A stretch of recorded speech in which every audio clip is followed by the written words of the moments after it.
gloire. Parce que ton règne n'a pas de fin. Ton règne n'a pas de fin. Ton règne n'a pas de fin.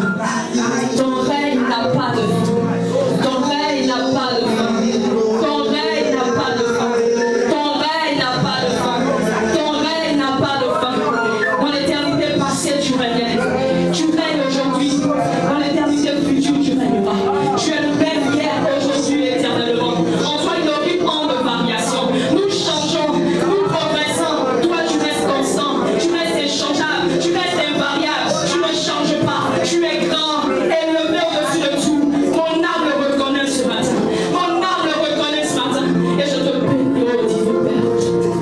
Oh, il est silent, ta voix, parle-lui. Parle-lui, dis-lui combien il est bon. Parle-lui, parle-lui, ne te tais pas, parle-lui. Si tu ne sais pas quoi tu parles, alors parle-lui, ne te tais pas dans sa présence. Parle-lui. Oh, il est silent, oh, oh, tu es Dieu. Tu es Dieu. Tu es Dieu. Tu es Dieu. Tu es Dieu. Tu es Dieu. Tu es Dieu. Tu es Dieu. Tu es Dieu.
Une petite exhortation, alléluia.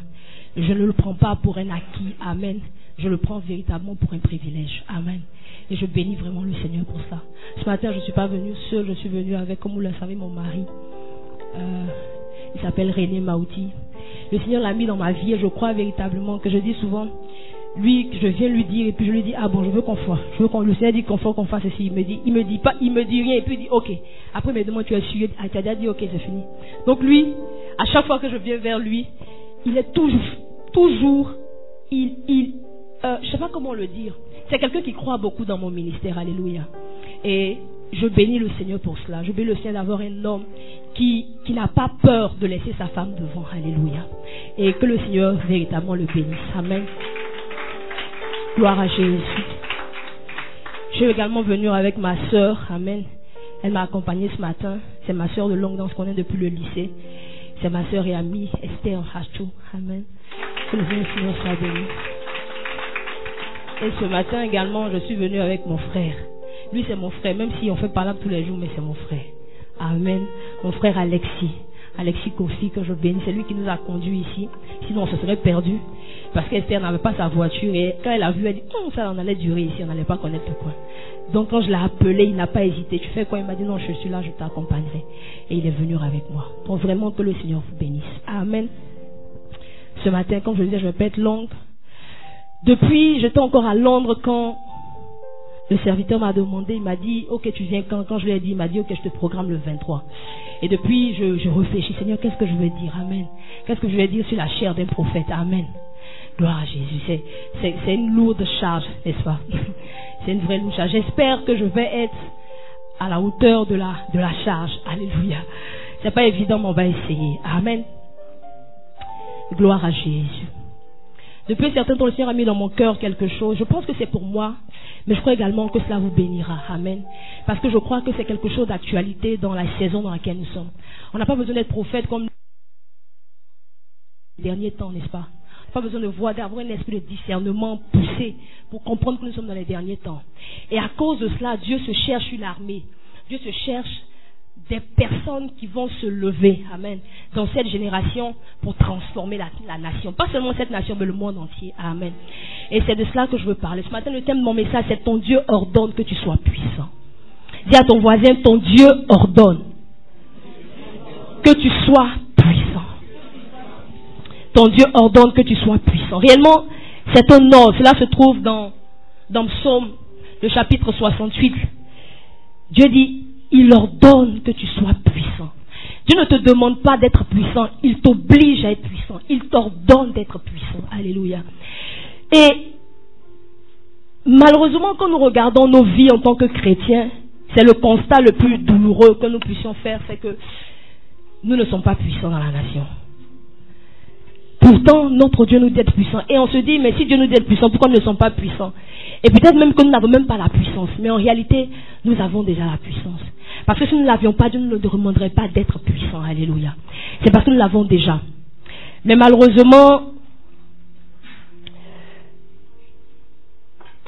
nous vivons, j'allais dire, en deçà du potentiel que Dieu a déposé en nous, pour la plupart d'entre nous. Nous vivons en deçà du potentiel que Dieu a placé sur nos vies, malheureusement. Et cet après-midi, j'espère pouvoir te challenger. J'espère pouvoir te défier, à te lever et à être puissant dans ces derniers jours et à rentrer en 2019 avec puissance et à te servir de l'autorité que tu as reçue de Dieu et à marcher dans la victoire. Alléluia. Parce que c'est à cela que Dieu nous appelle. Jésus dit, je suis venu pour donner quoi? Qui se rappelle ce que Jésus a dit? Je suis venu pour donner la vie. Et la vie en abondance. Dieu n'est pas venu donner une vie tchéquée, comme on le disait avant. Mais il est venu donner une vraie vie. Une vie abondante. Alléluia. Donc quand nous vivons dans la tchéquée, j'ai failli dire, je m'excuse. Quand nous vivons dans une façon bizarre, dans la promiscuité, Dieu n'est pas content. Amen. Dieu est malheureux. On va lire quelque chose. Quelqu'un peut prendre Psaume 82, vous allez voir. Psaume 82, le verset 6 et le verset 7. Je veux deux personnes. Une personne pour le verset 6 et une personne pour le verset 7. Amen. Psaume 82, le verset 6. C'est pas mon texte de base, mais je veux qu'on lise pour que vous voyez comment Dieu est désolé. Amen. Psaume 82. Ah, vous n'êtes pas sharp, hein? Vous n'avez pas encore trouvé? Amen. Tu as trouvé la sœur, oui. Lia, avec autorité.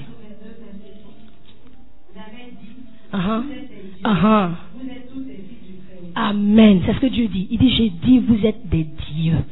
Vous êtes des fils de quoi? Du Très-Haut. Maintenant, est-ce qu'il y a quelqu'un d'autre, un homme qui peut lire le verset qui vient après? Il n'y a pas un homme qui a trouvé? Ne gâtez pas vos noms, les hommes. Cependant, voilà. Cependant, comme des hommes, vous mourrez comme des hommes. Et puis quoi? Vous tomberez comme des princes quelconques. Alléluia. Il dit cependant, Dieu dit, j'avais dit, ça c'est bien, la femme dit, Dieu, nous on est des dieux, c'est pas pour vous, pour les hommes, mais c'est qu'elle, sinon on est des dieux. Elle a dit, et puis cependant vous mourrez comme des...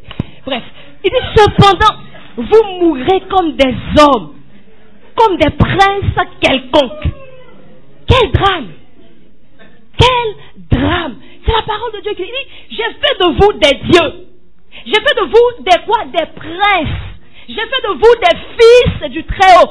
Mais malheureusement, vous mourrez comme des hommes. Je réfléchis, je ne sais pas qui a suivi le mariage du prince Harry. Toute la terre a suivi ça. Toute la terre. Mais je ne sais pas, peut-être, il y a des amis ici. Des amis. Parce que chez vous qu'il y a la royauté, les beaux. Vous avez vos princes là-bas. Quand ils se marient là, qui c'est? Personne ne sait. C'est des princes quelconques. À la limite, on s'en fout de ça. Mais Prince Harry, quand il se mariait, toute la tête, dans toutes les chaînes du monde, on parlait de ça. Amen. Lui, c'est un prince. Il vit comme un prince. Les autres là, c'est des princes. Mais, et c'est la vie dans laquelle nous sommes. Nous sommes censés être au niveau d'Harry. Bon, c'est même pas Harry, parce que lui, il est sur la terre. Nous, on est des princes ou du ciel. On est des fils de Dieu. Alléluia. Mais on vit comme des gars de Brin-Bresson, déjà bizarres. Bon, je m'excuse, c'est déjà des Brin-Bresson. Non, je dis ça comme ça. Je veux dire, on vit bizarrement dans la promiscuité. Et Dieu n'est pas content. Et vous savez pourquoi Dieu n'est pas content? Parce que il n'a pas dit, Jean me dit, mais ça c'est de l'Ancien Testament. Mais dans le Nouveau Testament, je ne sais pas si tu le sais, mais la Bible dit dans Colossiens, je crois 3, à partir du verset 12 ou 14, je ne sais pas trop. Il dit l'acte dont les... Et puis je veux te faire remarquer, souvent on prend ça pour parler de nos péchés. Mon ami, ce n'est pas de tes péchés qu'on parle. On n'a pas dit les actes. Parce que si c'était tes péchés, on parlerait des actes. Ce n'est pas les actes. Mais là, quel acte dont il s'agit? Quel est ce acte qui se rappelle de l'acte dont il s'agit? Parlons. Je ne suis pas en train de prêcher, on est en train de causer. Amen. Qui parle? De quel acte il s'agit? Quand il parle de l'acte dont les ordonnances tout condamnées, quel est cet acte? Hein? Yes. Mais quel est l'acte? Ce n'est pas la promesse, ce n'est pas la bénédiction. Il y a une acte qui a été posée avant que la parole ne soit prononcée. La désobéissance d'Adam. Amen. C'est cet acte-là dont il parle. Il dit cet acte qui a strip out, comment on dit ça même, dépourvu, c'est ça non, dépourvu Adam de son autorité, de sa domination. Rappelez-vous, la Bible dit, Dieu dit quoi? Quand il a créé l'homme, il a dit quoi? Faisons l'homme à notre image. C'est ce que David dit. Il dit, nous c'est des dieux. Faisons l'homme à notre image, à notre ressemblance. Pour qu'il fasse quoi? Domine. Amen. Et c'est ce acte-là qui a dépourvu Adam de sa domination, de son règne, de sa puissance. Quand nous lisons, je crois que c'est Psaume 8. Lisons ça ensemble. Psaume 8. Alléluia. Je vais essayer d'être rapide. Essayez. Amen. Vous finissez à quelle heure? Ok. Si c'est un prophète, donc il n'y a pas de... Amen. À partir du verset 4. Il dit, quand je compte... Psaume 8. Il dit, à partir du verset 4, il dit, quand je contemple les cieux, ouvrage de tes mains, la lune et les étoiles que tu as créées, qu'est-ce que l'homme pour que tu te souviennes de lui? Le fils de l'homme pour que tu prennes garde à lui. Tu l'as fait de peu inférieur à Dieu et tu l'as couronné de gloire et de magnificence. Il dit, tu lui as donné la domination sur les œuvres de tes mains. Il parle de la lune, des étoiles. Et il dit, tu as donné la domination sur les œuvres de tes mains. Ça veut dire qu'on a la domination sur la lune, sur les étoiles, sur toute la terre. On a la domination. Il commence à citer après. Au verset 8. Il dit, tu as tout mis sous ses pieds, les brebis comme les bœufs, et les animaux des champs, les oiseaux du ciel et les poissons de la mer, tous ceux qui parcourent les sentiers des mers. Tu lui as tout donné. Tout. Mais quand on voit serpent passer, si serpent, il dit, la serpent, tout le monde va sortir. Parce qu'on domine sur rien. Alléluia. On domine sur rien. On est censé dominer. Mais on ne domine pas. Pourquoi? Pourquoi? Pourtant, Dieu nous dit de dominer. Il dit également au Psaume 15, Psaume 115, pardon, le chapitre, le verset 16, je crois. Psaume 115. Dieu nous a tout donné, les gars. Dieu nous a tout donné. Psaume 115, verset 16, il dit ceci. Il dit, les cieux sont les cieux de l'Éternel, mais il a donné la terre à qui? Au Fils de l'homme. Alléluia. Les cieux, c'est pour Dieu. Dieu a créé toutes choses parce qu'il nous a créé, nous a mis au milieu et il voudrait que nous puissions dominer sur la terre. C'est la pensée de Dieu pour toi et pour moi. C'est la pensée de Dieu pour toi et pour moi. Que nous soyons dominateurs sur la terre. Il a fait les cieux, il s'est assis là-bas. Il a fait la terre, il nous a posé dessus. Mais nous, on est là. Et puis souvent, je lisais un livre de Kenneth Hagin, je crois, ouais. Il parlait de l'autorité de Dieu. Et il dit, un jour, il priait dans sa chambre. Et puis, il y a eu comme un esprit. Il y avait une ombre noire qui avait le visiter. Et il était là, il tremblait. Je ne sais pas si c'était un rêve ou s'il avait vécu véritablement, je ne me rappelle plus. Et il tremblait. Et c'est comme s'il faisait ses rêves. Et c'est comme s'il parlait avec Jésus. Et ce démon-là, ou bien cette ombre noire est venue se placer, tu as vu ça non? Il est venu se placer entre lui et Jésus. Et c'est que Jésus disait, il n'entendait pas, parce que le démon le fatiguait. Donc, dans son cœur, il dit à Jésus, mais parle-lui, il va quitter là. Jésus ne le calculait pas, Jésus parlait. Jésus parlait, Jésus parlait. Il est resté là jusqu'à Jésus. Le démon, il essaie de tourner, mais le démon est là. Et il n'entend pas. Jésus aussi, il s'en fout, il parle. Et à un moment donné, il a dit à ce démon-là, pah! Et quand il a dit ça net, paf, le démon, il a coupé. Puis il a dit à Jésus, mais pourquoi tu m'as pas aidé? Je n'ai pas besoin de t'aider. Je t'ai déjà tout donné l'autorité. Je n'ai pas, c'est pas à moi de venir chasser ce démon pour toi. Frère, Jésus ne viendra pas chasser les sorciers qui te fatiguent. C'est à toi de le faire. C'est à toi. Pourquoi? Parce qu'il t'a donné la terre pour que tu domines. Alléluia. Il t'a donné la terre pour que tu domines. Et maintenant, je m'en vais aller dans mon texte base. Ça, c'était l'introduction. Alléluia. Je vous ai dit, je parle. Et le moral. Gloire à Jésus. Luc 11, le verset 21. Luc 11, le verset 21. Je veux qu'on lise d'abord le verset 22 et après on va venir sur le verset 21. Luc 11, le verset 21. Ton Dieu ordonne que tu sois puissant. Dieu n'est pas content que nous vivions dans la promiscuité. Dieu n'est pas content que nous vivions des choses qu'il a déposées en nous. Dieu n'est pas content que nous vivions dans la pauvreté, que nous sommes riches. Dieu n'est pas content que nous vivons dans le péché, qu'il nous a libérés du péché. Dieu n'est pas content de cela. Il dit au verset 2, au verset 22, mais si un plus fort que lui survient et le dompte, il lui enlève toutes les armes dans lesquelles il se contient et les distribue ses dépouilles. Ça, c'est pas mon verset de base. C'est le verset d'avant. Mais j'ai voulu que vous lisiez ça pour voir. Ça, c'est ce que nous vivons. C'est ce que nous vivons.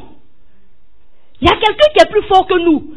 Supposé plus fort. Parce que dans nos esprits, surtout nous les Africains, on a peur des sorciers, on a peur du diable parce qu'on a l'impression qu'il est plus fort que Dieu. Il dit, quelqu'un vient, il est plus fort que lui. Il le dompte et il le dépouille. Il lui enlève même les armes qu'il avait. Et puis il prend possession de ce qui lui appartient.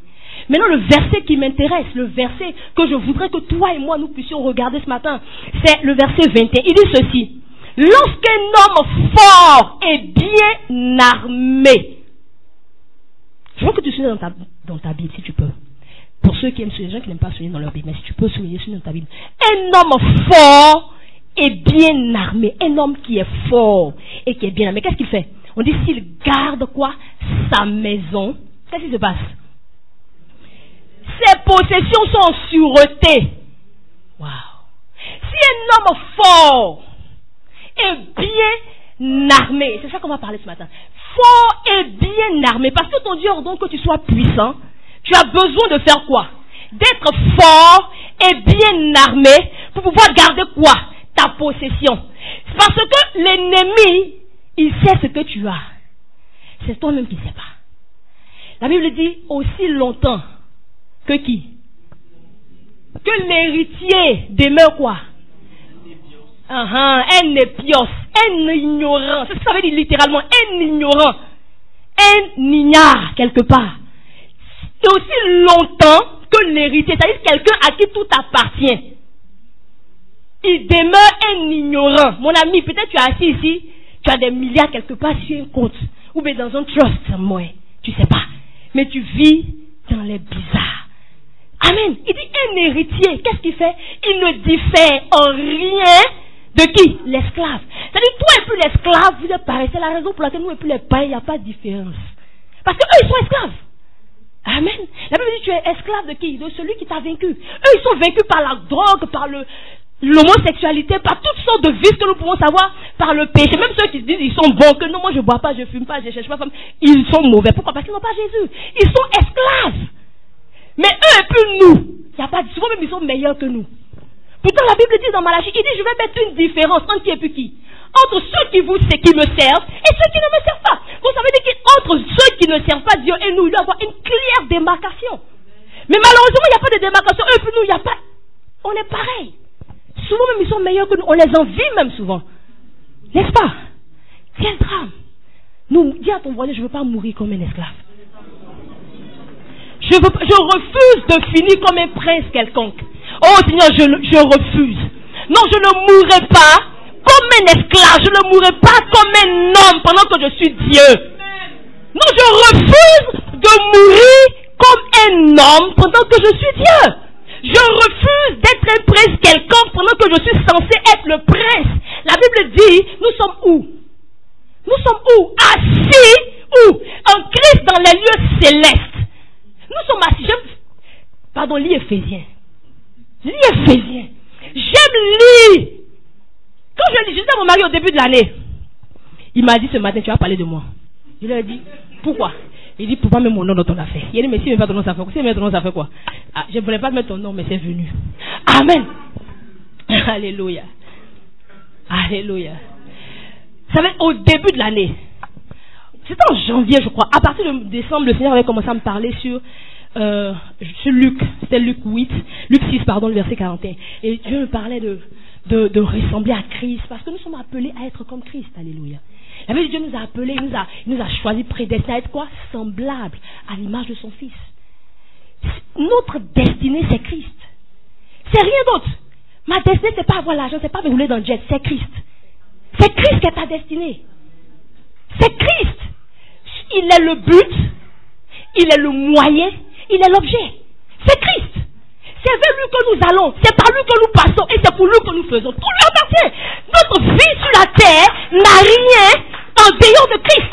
Amen. C'est Christ. Il a commencé à me parler sur changer de mentalité, renouveler. Et je parlais avec mon mari. En fait, quand je lui expliquais un peu, on discutait. Et puis, on héberge un de ses amis chez nous. Et puis, le monsieur est venu, c'était en hiver, il ne s'est pas bien protégé, je crois janvier, il ne s'est pas bien protégé, il est sorti.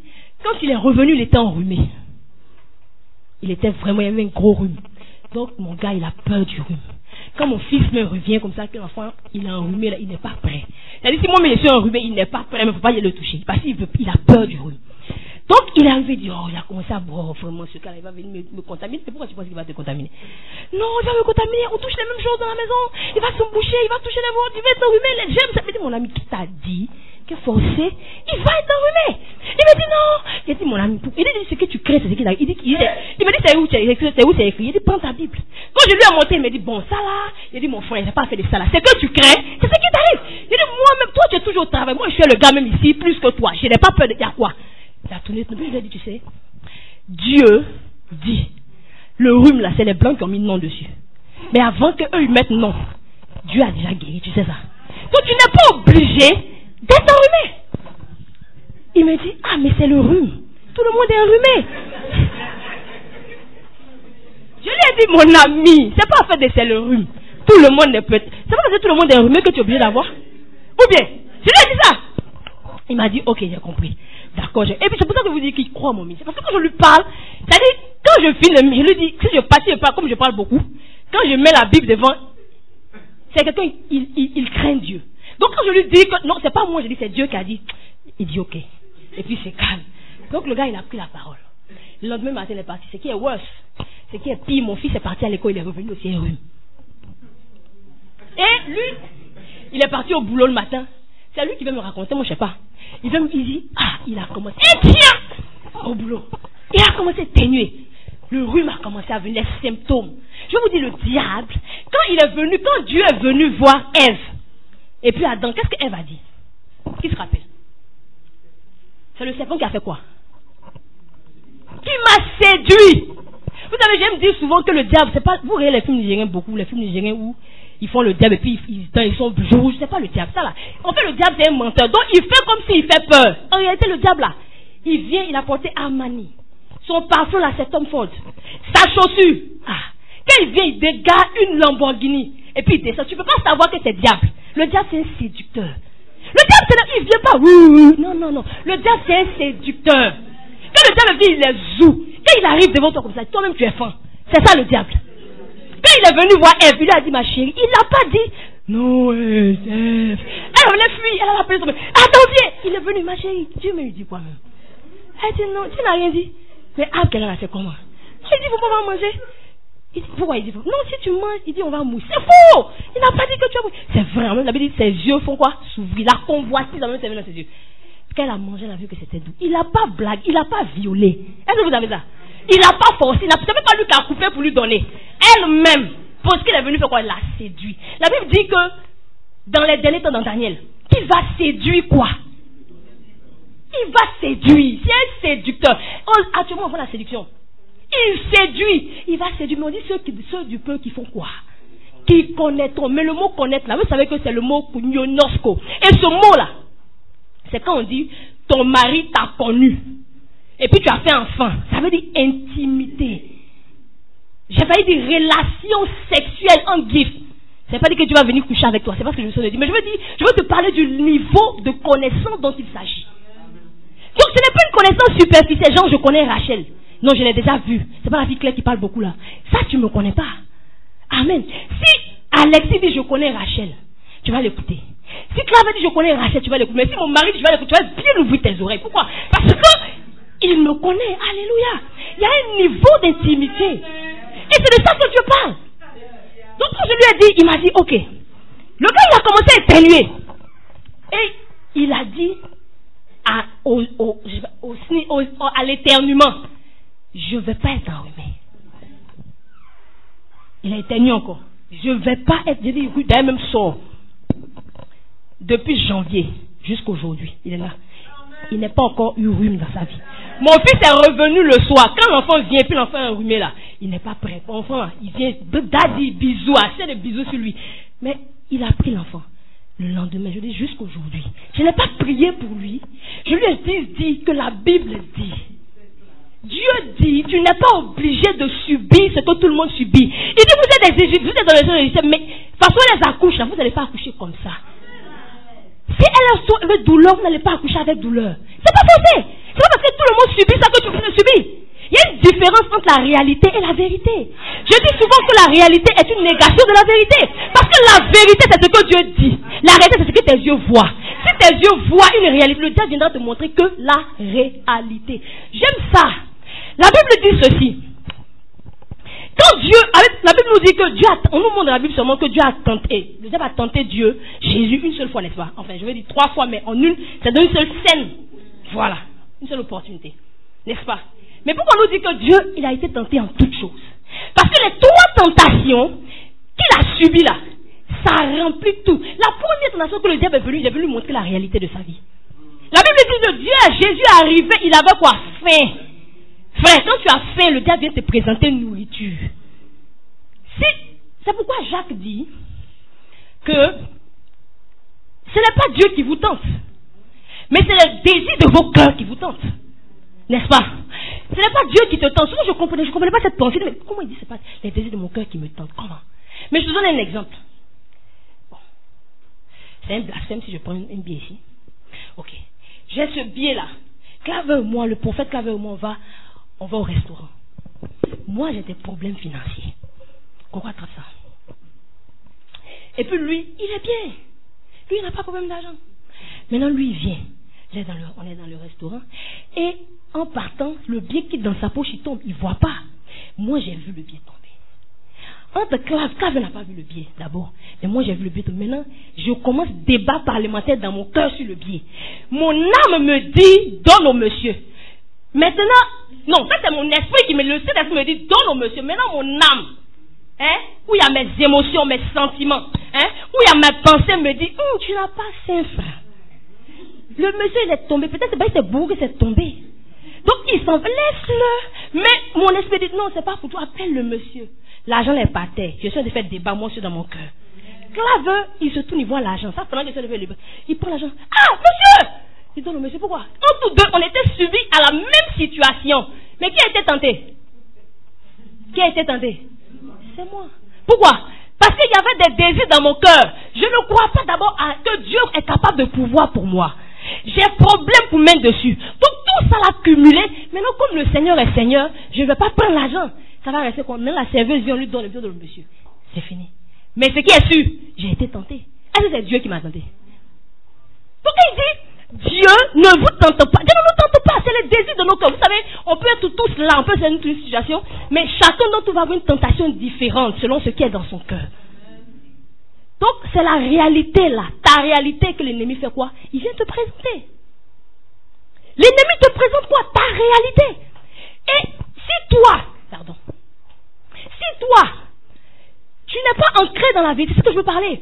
Il dit, homme qui est fort et bien armé. Le mot fort fait référence à ton identité, à 3 choses. L'identité, la position et ton héritage.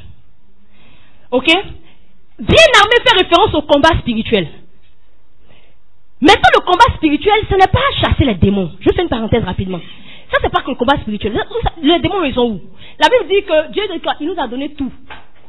Et il a mis tout en bas de quoi?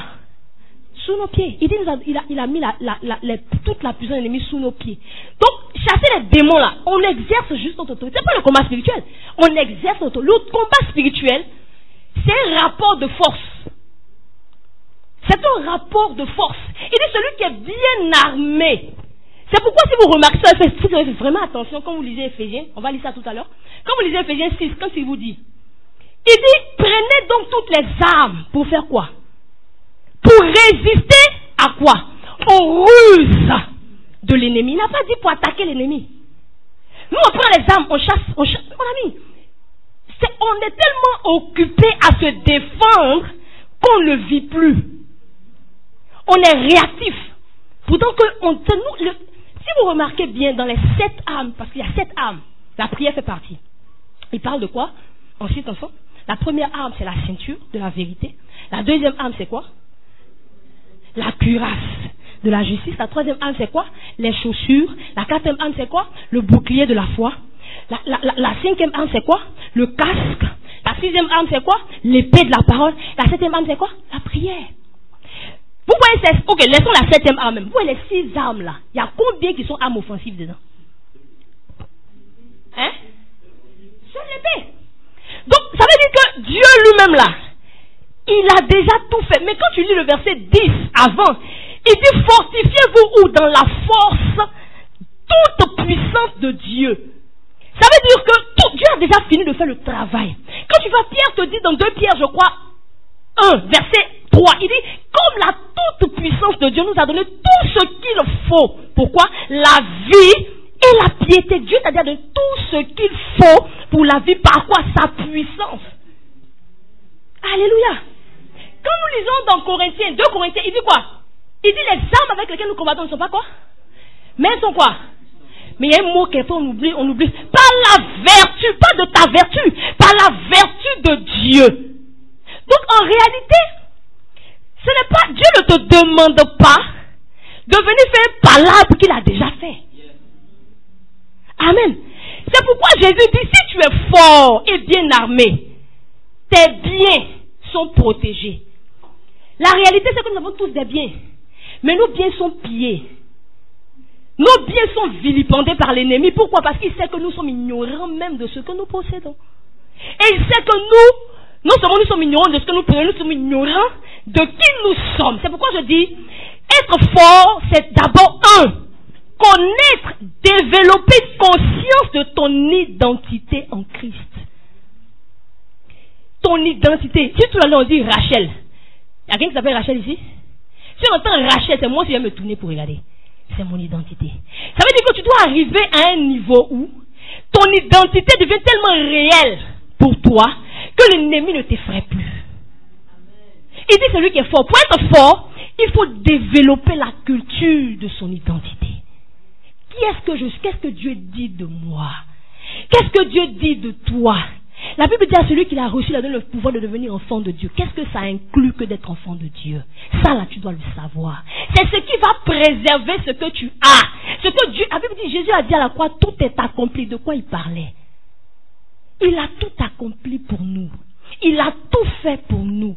Il nous a déjà rendus puissants. Il nous a déjà rendus capables. Il nous a déjà rendus riches. Il a tout mis. La Bible dit qu'il s'est fait pauvre pour que nous soyons riches.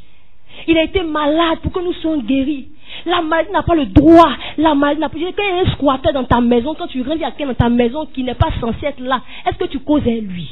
Tu le chasses. Donc s'il y a un squatteur dans ta maison, que son nom c'est démon, son nom c'est quoi? Comme il le disait tout à l'heure, je ne peux pas venir m'arabaisser à chercher à surveiller les hommes pendant qu'on m'a établi à un niveau plus supérieur. La Bible dit vous n'avez pas à lutter contre la chair et le sang, mais contre quoi?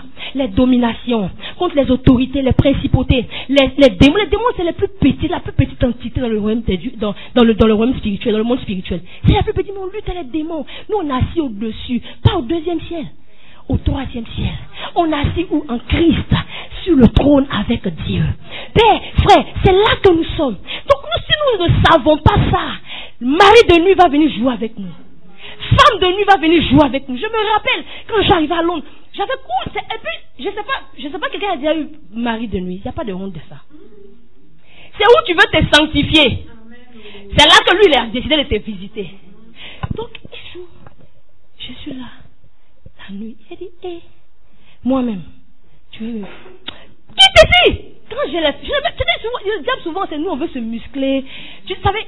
Je n'ai pas, et souvent, bon, je sais que peut-être qu'on va désagréer, mais j'ai fait de discuter avec les démons. Je n'ai pas besoin de discuter avec quelqu'un qui est illégalement quelque part, qui est censé m'appartenir. Mon ami, quitte ici. Est-ce que vous avez vu Jésus crier, s'exhiber? Non. Jésus vient part, et puis part. Pourquoi? Parce qu'il est conscient de qui il est. Et si nous sommes conscients de qui nous sommes, alors nous serons capables de protéger ce que Dieu nous a acquis. Aussi longtemps que nous ne savons pas qui nous sommes, nous ne serons pas capables de garder ce que Dieu nous a donné. Frère, je veux t'inviter maintenant, comment tu vas faire pour savoir qui tu es? Si ta Bible est un accessoire dans ton sac ou sur ton lit. Mon ami, je dis aux gens souvent, quand tu pries beaucoup, c'est très bien. Mais si tu pries que tu ne lis pas ta Bible, tu bavardes. Tu ne pries pas. Parce que la prière, ce n'est pas venir exprimer à Dieu ses besoins nécessairement. La prière, c'est une communication avec Dieu. Dieu, ça m'a choqué. Je crois que c'est en 2016, je priais, je demandais, je ne sais pas j'avais quel problème, je demandais. Et puis le Seigneur me dit, mais toi là même là, est-ce que ton fils, mon fils s'appelle Ézéchiel, est-ce qu'Ézéchiel, quand il a besoin de quelque chose, il te demande pardon pour que tu lui donnes? Je lui dis non. Il me dit alors, pourquoi tu penses que tu es obligé de me supplier pour que je pourvoie tes besoins? Il dit, mais tu as dit, demandez votre pain quotidien. Je demande mon pain quotidien. Il dit, mais qu'est-ce que Jésus a dit de lui, son pain quotidien? Il dit, son pain, c'est de faire la volonté de mon Père. Il dit, ok, si tu fais ma volonté, je vais pouvoir tes besoins. Donc, où est ton problème, mon ami? Tu pries, ça ne vient pas. Change de stratégie. La réalité, c'est qu'il faut que tu commences à servir Dieu. Il faut que tu commences à chercher les intérêts de Dieu. Il dit, cherchez premièrement le royaume de Dieu et toute chose vous sera donnée en Guassou. Ça veut dire que le gars, il est assis là-bas. Pourquoi depuis il ne te sert pas? Parce que depuis tu ne t'occupes pas de lui. Il y a un verset que c'est lui-même qui m'a donné. Boaz a dit, Naomi dit à son fils, à sa fille Ruth, maintenant va là-bas, laisse-le dire qu'il mange jusqu'à qu'il soit rassasié, et puis tu te présentes à lui. Tant que Dieu n'est pas rassasié, tu lui demandes quoi? Qu'est-ce que tu lui demandes quand il n'est pas rassasié? On dit, viens à l'église, tu viens pas. Tu pries pas. Tu pries de façon sporadique. Aujourd'hui, tu pries, demain, tu pries pas. Tu lis ta Bible de façon accidentelle. Quand les démons commencent à te fatiguer la nuit, tu mets ta Bible dans ton oreille. Mon frère, ça fait rien. Ils vont te chicoter. Tu as une autorité de laquelle tu dois te saisir et la manifester. C'est aussi simple que cela. Alléluia. Il dit fort. Tu dois connaître ton identité. Qu'est-ce que je suis? Qui je suis? Mon gars, quelqu'un n'a pas prié. On n'a pas prié chasser démon de rhume. Il n'y a pas de démon de rhume. Il a compris que je ne suis pas obligé de subir quelque chose que mon père ne m'a pas donné. Je suis mérité, oui ou non? Ça fait 1 an, rhume que tout le monde a. Moi, mais je suis tombé dans rhume là. Il n'a pas eu rhume. Parce qu'il s'est assis sur la foi. Il s'est assis sur la parole. Ah, il est bien. Vous êtes ici. Il s'est assis sur la foi. Et il a marché. Il a accepté cette vérité. La réalité, c'est que le rhume là, ce sont des microbes qui passent. Tout le monde gagne un rhume. Ça, c'est la réalité. Mais la vérité dit, moi, je suis fils de Dieu. Jésus n'a jamais été... Vous avez entendu Jésus a sinistre dans la Bible? Vous avez vu Jésus a eu mal à la tête? Tu n'es pas obligé d'avoir mal à la tête. Je ne suis pas obligé de galérer. Dieu a déjà tout accompli. Jésus même n'a pas galéré. On dit qu'il s'est fait pauvre, mais il n'y a pas un problème que Jésus n'a pas pu résoudre. Au-dessus de tout. C'est à ce niveau-là que Dieu nous attend. Nous, on traîne ici. On se bat les démons des maris de nuit. Frère, chasse-le. Tu n'as pas besoin d'appeler ton pasteur à 2 h du matin à cause des petits démons qui te fatiguent. Tu as reçu l'autorité. Tout pouvoir t'a été donné. Sur la terre et dans les cieux. Tu es assis avec Christ dans les lieux célestes.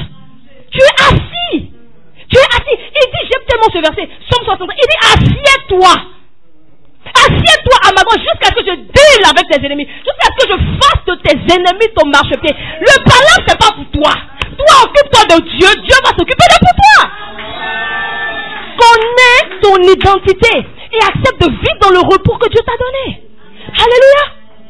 La deuxième chose, c'est la position. Tu as une position en Christ. La raison pour c'est un peu combiné. Mais la raison pour laquelle toi et moi, on a peur des sorciers, on a peur des démons, c'est parce qu'on ne sait pas qu'on est positionné en Christ. On ne sait pas qu'on est en Christ. Christ est en nous, ça c'est notre réalité. Mais nous aussi, nous sommes en Christ. Mais c'est parce que nous sommes en Christ que Christ est en nous. Amen. Je pleurnichais il y a quelque temps, il n'y a pas quelque temps, il y a quelques années, en 2015. Tu étais eu, non? J'ai dit, si c'était resté à Abidjan, c'était mieux. Et puis, je suis parti, je ne sais plus quoi, je suis parti quand j'ai dit, Seigneur, attends, je suis venu pour accompagner mes camarades. Et le Seigneur me dit, Christ en toi, l'espérance de la gloire. J'ai dit, mais de quoi tu parles? Christ en moi, mais j'ai faim. Christ en moi, mais je souffre. Ça veut dire quoi? Il m'a dit, tout ce dont tu as besoin est en toi. Il est en Christ, il est en toi, tu es en Christ. De quoi tu as peur? Mais je vous assure, quand j'ai compris cette réalité, en l'espace de 6 mois, j'ai commencé à faire des choses que je ne pensais pas. C'est-à-dire que même ma créativité s'est développée de façon subite. Parce que Dieu a tout déposé en nous. Nous savons Christ. C'est une espérance. Ça veut dire que nous ne l'avons pas. D'une gloire. Mais elle est là. Pour atteindre la gloire, il faut accepter de laisser la vérité de Dieu remplir ton cœur. C'est la raison pour laquelle Dieu a dit à Josué, Josué, si tu veux prospérer, Josué, si tu veux grandir, si tu veux réussir, on aime la partie là, toute pierre que ton pied fout, non, c'est pas lui qui dit ça. Il dit que aucun peuple ne tiendra devant toi. On aime la partie là. On aime ça. Tu seras devant. Mais on oublie que Dieu lui a dit que ce livre de la loi ne s'éloigne pas de ta bouche. On ne s'arrête pas là. Il dit, mais le jour et nuit, on ne s'arrête pas là. Il dit, pour agir. Amen. Fidèlement, selon ce qui y est écrit. Si ce n'est pas fidèle, ça veut dire qu'on ne fait pas à moitié. On doit faire. Quand il y a une réalité, quand il y a une vérité, qui t'est révélée, quand il y a un réma nouveau que tu reçois, tu dois marcher dans ce réma jusqu'à ce que cela devienne foi en toi. Jusqu'à ce que cela devienne chair en toi. C'est ce que Dieu a expliqué à Josué quand il lui a parlé de la bataille de Jéricho. La Bible dit Josué était là devant Jéricho. Il était devant Jéricho, il a levé les yeux vers le ciel et il a vu Christ venir. C'est Christ parce que c'est là seulement qu'il a dit, il s'est abaissé, il n'a pas demandé de lève-toi, ne m'adore pas, il a adoré. Et Christ est venu et a dit, mais qu'est-ce que je peux faire pour toi mon Seigneur? Il dit, oh, et l'orgueil. L'orgueil, c'est de croire que tu peux faire sans Dieu. Et la rébellion, c'est de refuser ce que Dieu te dit. Et c'est l'orgueil. La rébellion, c'est un orgueil. Ça fait partie de l'orgueil. Et c'est le chose que Dieu est. Il dit, c'est comme la sorcellerie devant lui. Je veux t'encourager ce matin à développer ton identité, à lire ta parole, à lire ta Bible. La Bible ne doit pas être un accessoire dans ta vie. Ne prie pas seulement, lis aussi la Bible un peu. Lis la Bible. Lis la Bible. Jésus a dit ceci, si vous demeurez en moi et que mes paroles demeurent en vous, vous allez faire quoi? Demander tout ce que vous voulez, vous allez faire quoi? Le recevoir. Et après maintenant il dit, vous n'avez encore rien demandé, demandez en mon nom. Frère, le même demeurer en moi et ça je vais demeurer, c'est ce qu'il a dit à Josué. Si lui a donné sur la peau de ta bouche, ça c'est demeurer en moi. C'est-à-dire demeurer constamment dans la parole jour et nuit. Et après, il dit quoi? Il dit maintenant, si ces paroles demeurent en moi, si tu agis fidèlement selon cela, tu peux demander tout ce que tu veux. C'est ce qu'il a dit à Josué. Il dit, c'est alors que tu réussiras. C'est alors que tu auras du succès dans tes entreprises. Mais on veut avoir du succès dans nos entreprises sans avoir préalablement laissé la parole demeurer en nous. Et sans l'avoir appliquée à la lettre. Il a dit fidèlement. Ce n'est pas partiellement. Ce n'est pas parcimonieusement. C'est-à-dire que de temps en temps, j'applique ça m'arrange. Non! C'est une application globale et totale et complète de la parole de Dieu. Mais elle est progressive. Parce que Dieu ne te donne pas un coup de tour, on ne donne pas tout à un enfant ne peut pas donner viande, non, c'est un peu. À chaque étape, Dieu te donne une nouvelle révélation. Mais tu dois rester dans cette révélation jusqu'à ce qu'elle devienne chère en toi. Et quand elle devient chère en toi, tu peux faire face à l'ennemi. C'est ça le combat spirituel. Le combat spirituel, ce n'est pas chasser les démons, c'est juste exercer son autorité. Le combat spirituel, l'enjeu, c'est Christ. Pourquoi c'est Christ? Parce que c'est Christ qui est le but. Donc l'enjeu du combat spirituel, c'est venir tuer Christ en toi.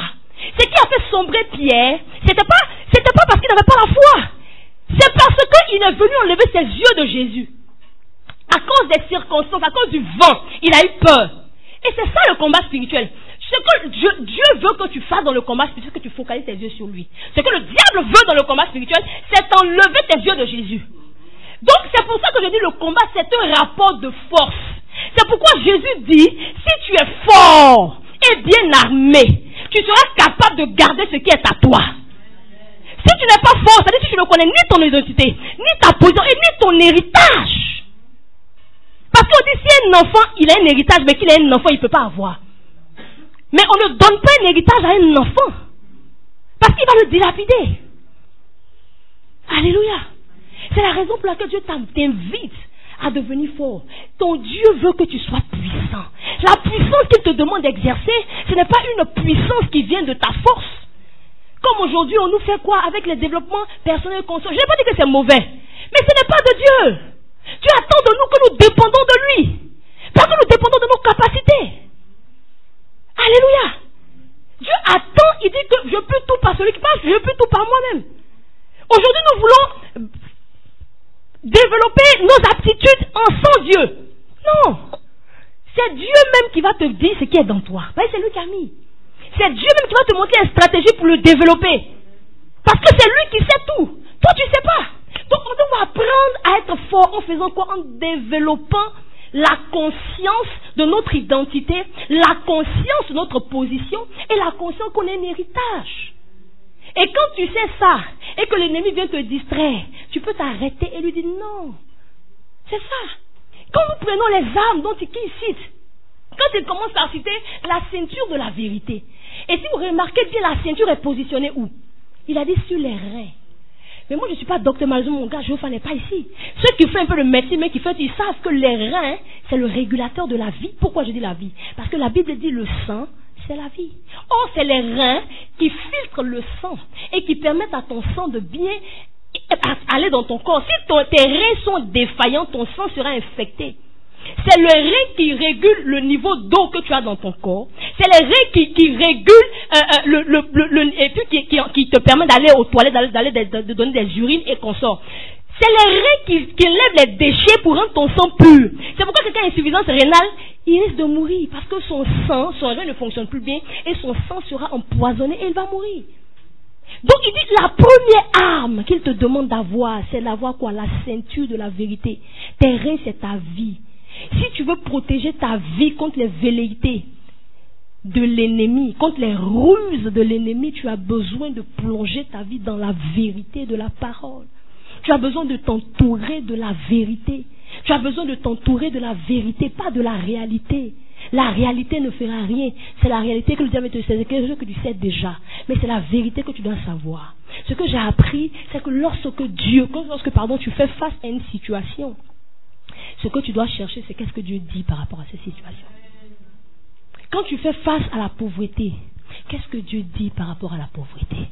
Qu'est-ce que Dieu dit par rapport à la maladie? C'est ce que je disais tout à l'heure avec Josué. Dieu lui a dit, attends, quand on nous montre Jéricho, on avait dit c'était une grande muraille, il y avait même des chars sur la muraille. C'était une muraille qui était barricadée, c'était fermé. Et souvent l'ennemi nous montre là comment c'est impénétrable. Mais en Jéricho, qu'est-ce qui s'est passé là-bas? Ils avaient peur. Dedans, ils tremblaient. Dehors, ce que Josué voyait, c'était une muraille. Mais Dieu a déjà dit, je vais te déjà donner Jéricho. J'ai déjà donné Jéricho. Mais quand il arrive devant Jéricho, Jéricho est fermé. Et souvent, tu as les promesses de Dieu. Mais dans la vraie vie, tu as l'impression que ce n'est pas là. Et l'ennemi te présente quoi? La réalité de ce que tu vis. Mais c'est lorsque tu connaîtras que dedans l'ennemi, comme je t'ai dit, c'est un rusé, c'est un séducteur. Il va pas prendre autre chose. Si toi tu n'as jamais aimé boire, il va pas venir te tenter un boisson. Il va te prendre ce qui est devant toi, ta difficulté. Mais Dieu a dit à Josué, même quand nous prenons le chapitre 6 de Josué 6, on dit Josué, et Jéricho était barricadé, mais Dieu lui a dit fais le tour. Première fois, tu dois faire le tour du problème avec la parole. Quand tu regardes le dispositif que Dieu leur a demandé d'avoir, d'abord on leur dit d'avoir, comment on appelle ça? les soldats. D'abord, tu dois comprendre qu'on est soldat. On dit souvent qu'en guerre, les victimes, c'est ceux qui ne sont pas de la guerre. C'est ceux qui ne sont pas des militaires, pardon. Des civils. Les victimes, ce sont les civils. Parce qu'ils ne savent pas se défendre dans une guerre.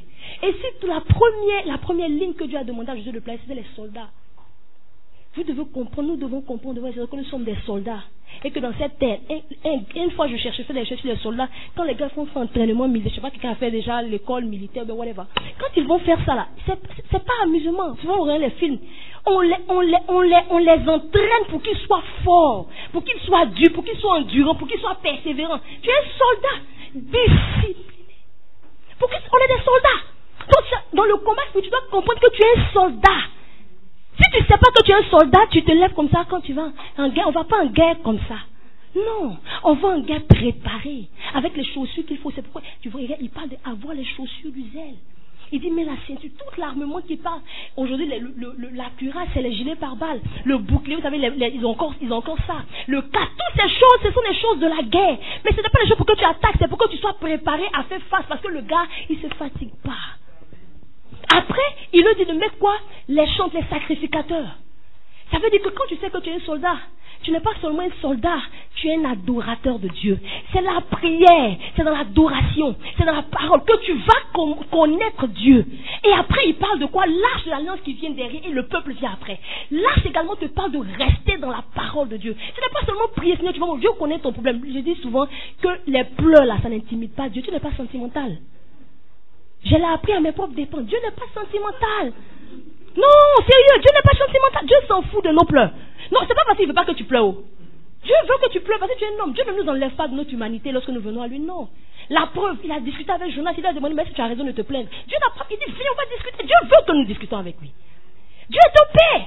Quand on n'est pas content, il veut que nous exprimons notre mécontentement. Mais il veut qu'on discute. Mais il ne veut pas qu'on nous pleurniche. Regardez Anne.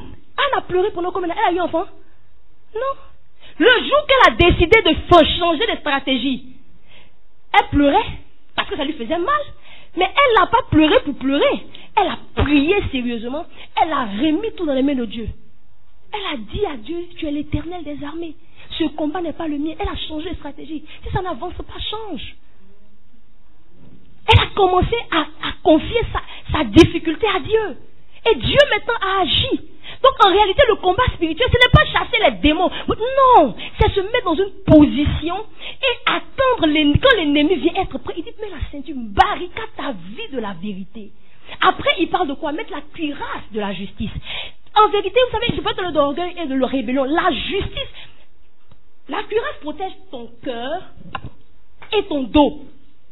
En quelque sorte, pas l'ancienne cuirasse, mais finalement c'est ton cœur. Mais maintenant, c'est ton cœur et ton dos, avec le gilet pare-balles que tu portes. Mais à l'époque, c'était juste comment on appelle ça, la poitrine. C'est ton cœur. Il avait dit quoi? Garde ton cœur plus que tout. Parce que quoi? Dieu veut les sourds de la vie. La réalité, c'est que l'ennemi veut te pousser à l'orgueil. Il veut te pousser à la rébellion. Lorsque ça ne va pas, l'ennemi veut te montrer que ton Dieu, tu dis, tu sais là, depuis tu le sais, tu as gagné quoi? Et il veut venir maintenant shifter ton attention de sa justice à lui pour la mettre dans ta justice à toi. Oh, ta justice est un instrument sale devant Dieu. Donc en fait, quand il veut porter la cuirasse, il te dit, ne te confie pas dans ta justice. Il dit dans Psaume, il dit, faites des sacrifices de justice et confiez-vous en l'Éternel. Ça veut dire ce que tu croyais qui était juste devant tes yeux, tu dois le céder, fais un sacrifice de cela et laisser Dieu gérer ton affaire. Faites des sacrifices de justice et confiez-vous dans l'Éternel. C'est ça. Le combat spirituel, c'est ça. Ce n'est pas chasser les démons tous les jours. Non. C'est prendre position en tant que soldat. Connaître son identité d'enfant de Dieu et demeurer dans la vérité de Dieu. C'est ça qui effraie l'ennemi. Si depuis tu pries. Il est parti. Il est là. Alléluia. Si tu es fort et bien armé. Bien armé. Après, il t'a dit de prendre quoi? Les chaussures du zèle. Quand ça ment là, la vérité, nous tous. Ah, mais je sais Dieu, je gagne quoi? On commence à baisser dans notre intensité dans le Seigneur. On commence à traîner les pas pour venir à l'église ou pour servir Dieu. Depuis même une fois j'ai dit ça à mon mari. On fait offrande, on donne dîme, on arrive quoi? Il n'y a rien dans le compte. Il m'a dit peut-être c'est toi qui ne vois pas.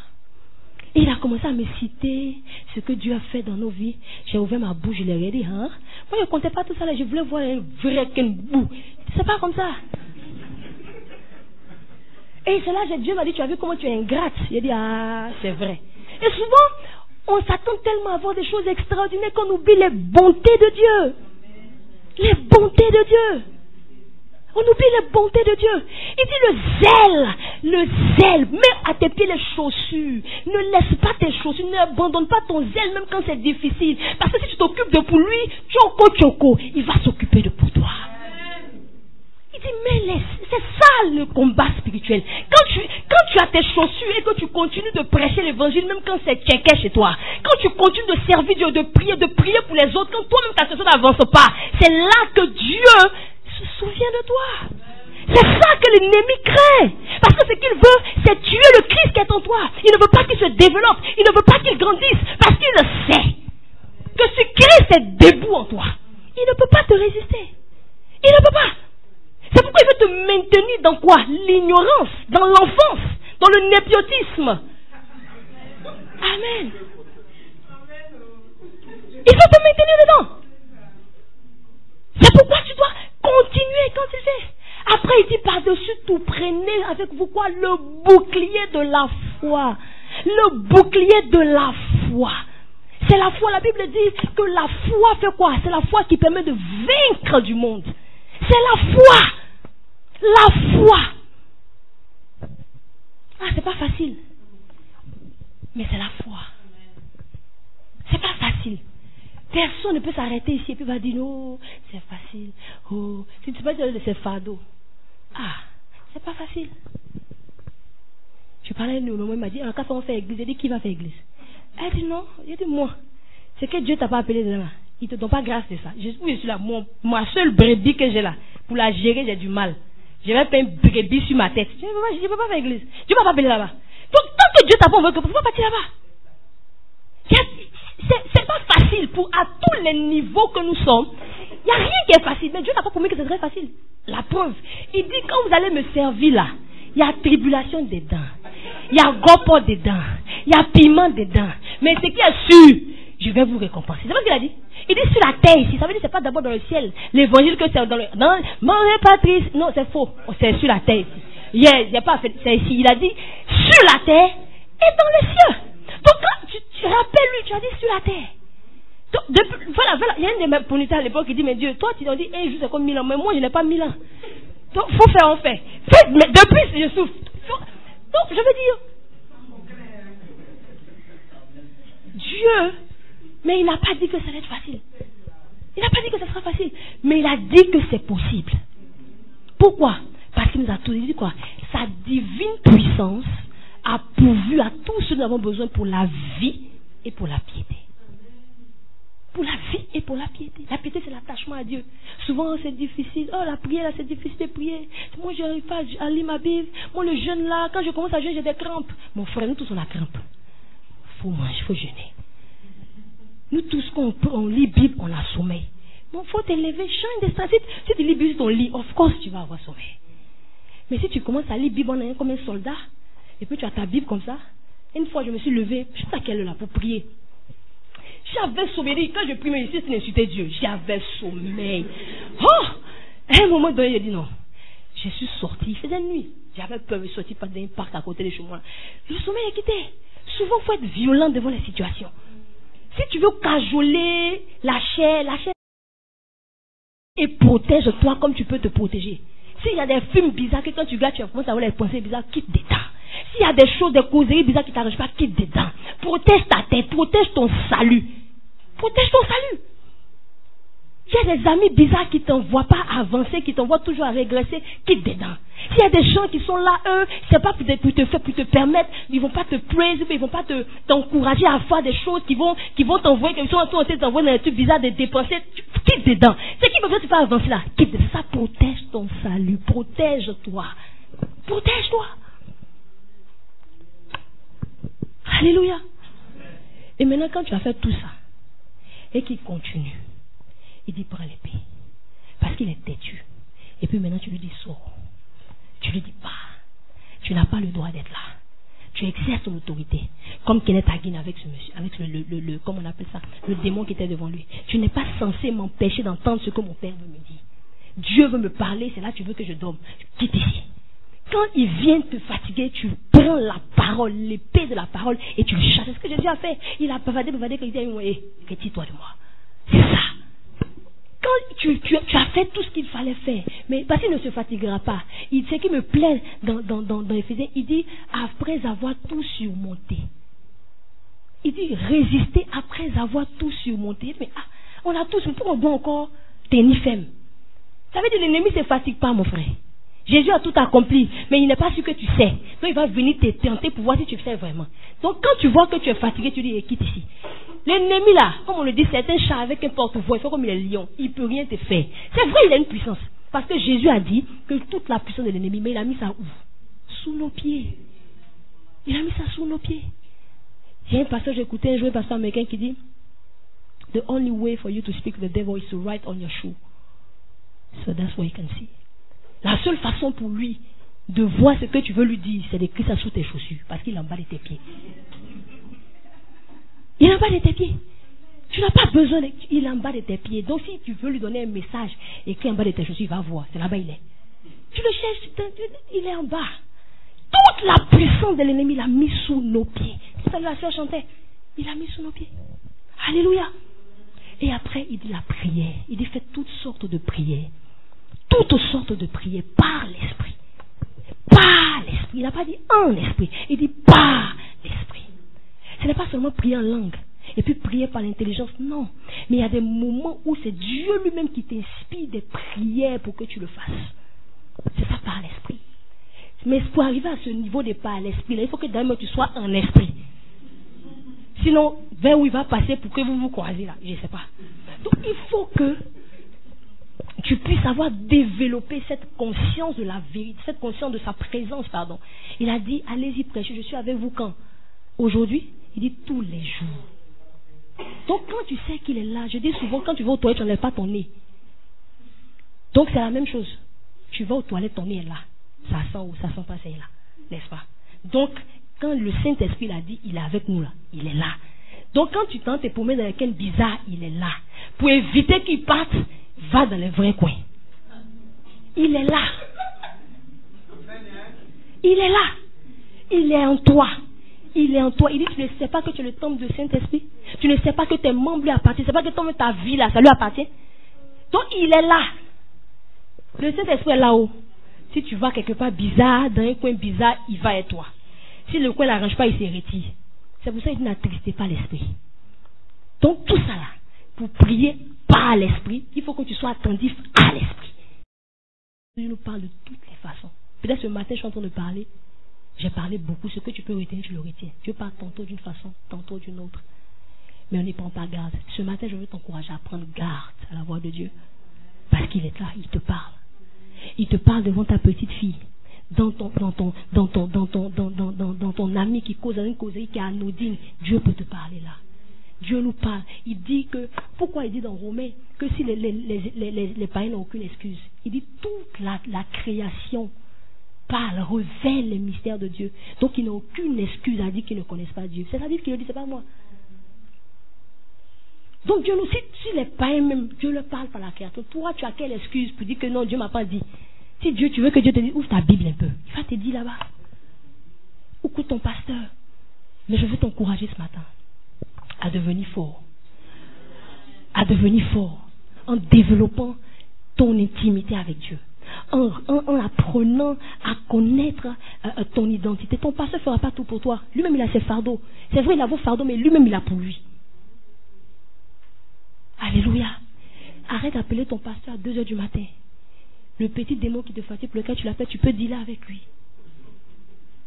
Si ton enfant a mal à la tête, ton pasteur va venir prier pour toi. Tu peux prier pour ce mal de tête-là. Je fais ça à mon fils. Donc maintenant, quand il a 4 ans, quand il a ma mamie, ça, lui, c'est des jeux maintenant. I hurt, pray for me. Et puis j'ai prié. Are you okay? Yes, I'm fine. Il aime ça. Mais je fais ça pourquoi? Pour qu'il sache que tu dois développer la prière. Dieu est capable de tout faire. Dieu est capable de le faire, pas par l'entremise d'un prophète, d'un pasteur, tu es ton propre prophète. La Bible dit dans Apocalypse, il dit il a pris des hommes de toutes les langues, de toutes les pour faire de quoi? Un royaume de sacrificateurs. Alléluia. Un royaume. Dans d'autres versions, il dit des rois et des sacrificateurs. On est tous des rois. D'après quelqu'un, Dieu n'a pas petit enfant. Nous tous, on est enfants de Dieu. Dieu n'a pas petit enfant. Dieu n'a pas petit enfant. Nous tous, on est ses enfants. Donc, de toute façon, ton pasteur va là. Toi, je peux aller là-bas. Apprenons à développer une dépendance de Dieu plutôt qu'une dépendance des hommes.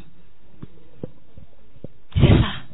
C'est comme ça que nous pouvons atteindre. Parce que le salut de l'individu, ceux qui connaîtront leur Dieu. Il n'a pas dit ceux dont les pasteurs connaissent leur Dieu. Il dit ceux qui connaissent leur Dieu. Pas ceux dont les pasteurs connaissent leur Dieu. Non, c'est pas la connaissance de ton pasteur qui t'envoie au ciel. Ou bien qui te sauve des ruses et des séductions du diable. C'est ta propre connaissance, c'est-à-dire ta propre intimité avec Dieu. Où tu en es avec ton intimité avec Dieu. Ce matin, je veux te challenger. Ne rentre pas en 2019 de la façon dont tu finis cette année. Je veux parler de ta relation avec Dieu. Tu veux préserver ce que Dieu... Parce que Dieu t'a déjà tout donné. Au cas où tu ne le saurais pas, tu as déjà tout reçu de Dieu. Ce que Dieu te demande, c'est de préserver. Et au fur et à mesure que tu t'attaches à lui, il va te dévoiler ce qu'il a déposé en toi. Il va te dévoiler ce qu'il a mis pour toi. Et tu vas voir, toi-même, tu vas commencer à avoir du Seigneur. Ça va te dépasser.